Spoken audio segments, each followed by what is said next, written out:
रोज एक नई कहानी देखने के लिए चैनल को सब्सक्राइब करें और बेल आइकन दबाना ना भूलें। काव्या एक रोज अपने कमरे की अलमारी से अपने गहनों के बॉक्स को निकालकर उसमें गहने देख रही होती है।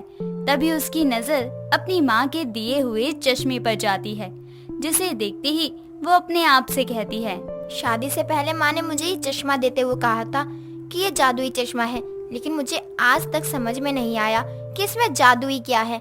पहली बात तो मैंने इसे आज तक लगाकर भी नहीं देखा, कम से कम एक बार इसे लगाकर तो देखना ही चाहिए। काव्या इतना कहकर अपनी माँ का दिया हुआ जादुई चश्मा लगाकर शीशे के सामने बैठ जाती है और अपने आप को शीशे में देखकर मन ही मन कहती है, अनुज जी कहते हैं कि मेरी शक्ल पर चश्मा सूट नहीं करता, लेकिन ये चश्मा तो मेरे फेस पर बहुत अच्छा लग रहा है।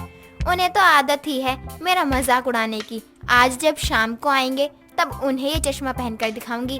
अभी तो वो काम में बिजी होंगे, काश मैं देख पाती कि वो क्या कर रहे हैं। काव्या उस जादुई चश्मे को पहने जैसे ही अपने पति को देखने को कहती है, तभी उस चश्मे के जादुई होने के कारण अनुज के ऑफिस का सारा सीन उसके कमरे की दीवार पर दिखने लगता है, जिसमें वो अनुज को किसी लड़की से बातें करते हुए देखती है।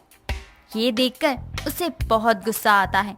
वहीं दूसरी तरफ वो समझ जाती है कि वो इस जादुई चश्मे के जरिए जहां वो नहीं है वहां के बारे में सब कुछ पता कर सकती है।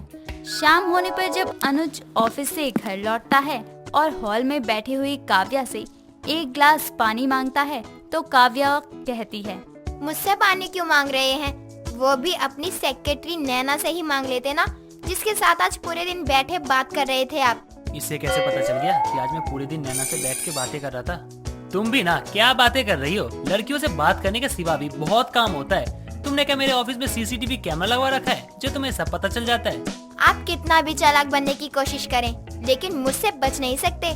अगर मैंने आगे से आपको ऑफिस में काम की जगह किसी लड़की के साथ फ्लर्ट करते हुए देखा तो देखना अच्छा नहीं होगा।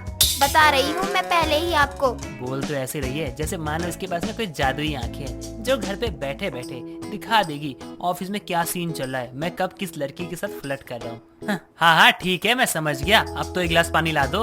अनुज के इतना कहने पर काव्या रसोई में जाकर एक गिलास पानी लेकर आती है और अनुज को दे देती है। थोड़ी देर बाद अनुज अपने कमरे में चला जाता है। समय बीतता है।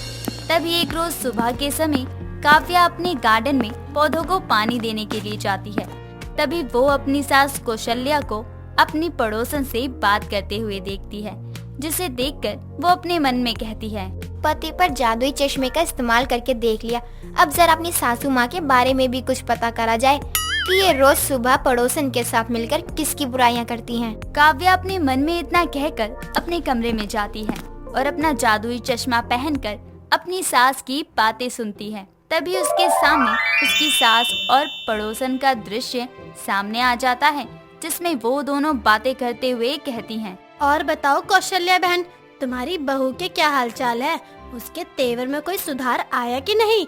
तुम भी सुबह सुबह किसका नाम ले रही हो? मेरी बहू ने तो मेरा जीना हराम कर रखा है। जब से आई है तब से बस मेरे बेटे का खर्चा करवाती रहती है, महंगी महंगी चीजें मंगवा कर। अपने आप को किसी मॉडल से कम नहीं समझती। ऐसे क्यों बोल रही हो बहन? तुम्हारी बहू तुम्हारी सेवा नहीं करती है क्या? सेवा तो जब करेगी ना जब उसे अपने आप से फुर्सत मिलेगी। लोमड़ी जैसी शक्ल है, लेकिन समझती अपने आप को बिल्कुल विश्व सुंदरी है। पूरे दिन बिना बात के अपनी तारीफ करती रहती है। ये सब कुछ देखकर और अपनी सास की बातें सुनकर काव्या गुस्से में चश्मा उतारती है और खुद से कहती है, अब समझ में आया कि माँ जी रोज सुबह पड़ोसन की घर क्यों भाग जाती थी, क्योंकि उनको मेरी बुराई करनी होती थी ना, इसलिए। अब देखो मैं क्या करती हूँ। काव्या इतना कहकर रसोई में जाती है और अपने लिए नाश्ता बनाकर डाइनिंग टेबल पर बैठकर अकेले ही नाश्ता करने लगती है। तभी उसका पति और सास भी वहाँ आते। बहू, नाश्ता बन गया था तो मुझे भी आवाज दे देती होती, हम लोग भी आकर नाश्ता कर लेते, लेकिन तू तो अकेले ही शुरू हो गई। हाँ माँ सही कह रही है। पता है मैं भी कितनी देर से इंतजार कर रहा था खाने के लिए। जब तुमने आवाज नहीं दी ना तो मैं खुद ही आ गया, पर यहाँ आकर कुछ और ही दिखाई दे रहा है। मैं आप लोगों को नाश्ता बनाकर क्यों दूं और मैं क्यों करूं काम? मेरी तो शक्ल लोमड़ी वाली है ना, मैं अपने आप को विश्व सुंदरी समझती हूँ ना, मैं तो किसी की कोई सेवा ही नहीं करती हूँ। क्यों माँ जी, सही कहा ना मैंने? ये क्या बोले जा रही हो? सुबह सुबह नशा कर लिया है क्या जो अनाप शनाप बोले जा रही हो? नहीं नहीं, ये सब तारीफ भरे शब्द जो कि माँ जी पड़ोसन के साथ मिलकर मेरी तारीफ में बोल रही थी। ये रोज सुबह पड़ोसन के पास जाकर ऐसे ही बुराई करती हैं मेरी, तो मैं क्यों करूँ इनकी सेवा। रही बात आपकी, तो आपके ऑफिस में बहुत सारी लड़कियां हैं आपको नाश्ता पानी करवाने के लिए। माँ, आपने क्या सच में इसकी इतनी बुराई की थी पड़ोसन से? बेटा की तो थी, लेकिन हमारी पड़ोसन बहुत अच्छी है, कभी किसी से कुछ नहीं कहती। बस पता नहीं कैसे इस बार बहू को सब पता चल गया। इसे सब कैसे पता चल जाता है? कौन सा जादू है इसके पास? मुझे तो कुछ समझ में ही नहीं आ रहा। माँ, ये बात तो मुझे भी समझ में नहीं आ रही है। अब आप दोनों माँ बेटे मिलकर मेरी कौन सी बुराई करने लगे हैं? मुझे सब पता है कौन मेरे बारे में क्या सोचता है। काव्या इतना कहकर वहाँ से चली जाती है। काव्या को अपनी माँ का दिया हुआ जादुई चश्मा इतना पसंद आ जाता है कि वो हमेशा उसे पहन कर रखना शुरू हो जाती है, जिसे देखकर सभी उसे टोकते हैं, लेकिन फिर भी वो अपना चश्मा एक पल के लिए भी नहीं उतारती। एक दिन सभी लोग घर पर बैठकर टीवी देख रहे होते हैं।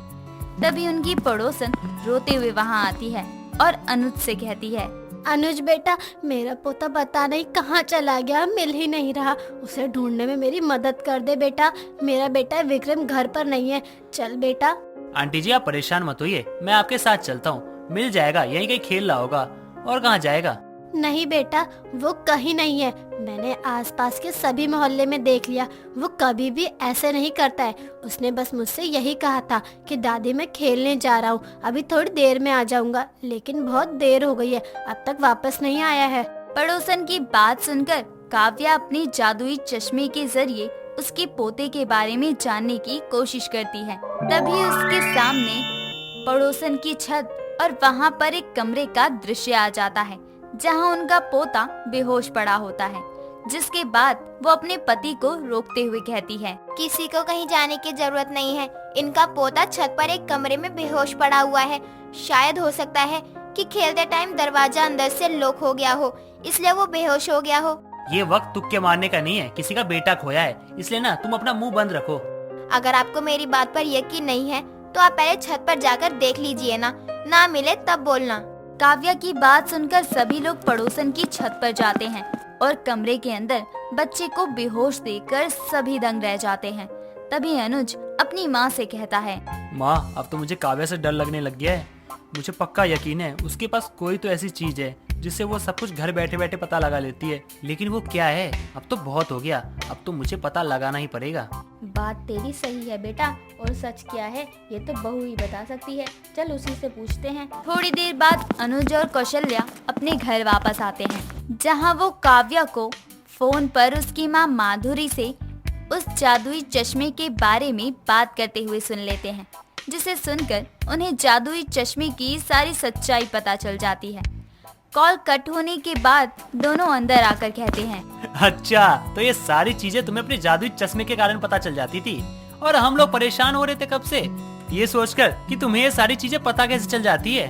बिल्कुल, मुझे तो पता ही नहीं था कि मेरी बहू के पास कोई जादुई चश्मा भी है जिससे वो सब पर नजर रख सकती है। अब समझ में आया कि तू हमेशा अपना ये चश्मा क्यों पहन कर रखती थी, क्योंकि ये कोई मामूली चश्मा नहीं बल्कि बहू का जादुई चश्मा है।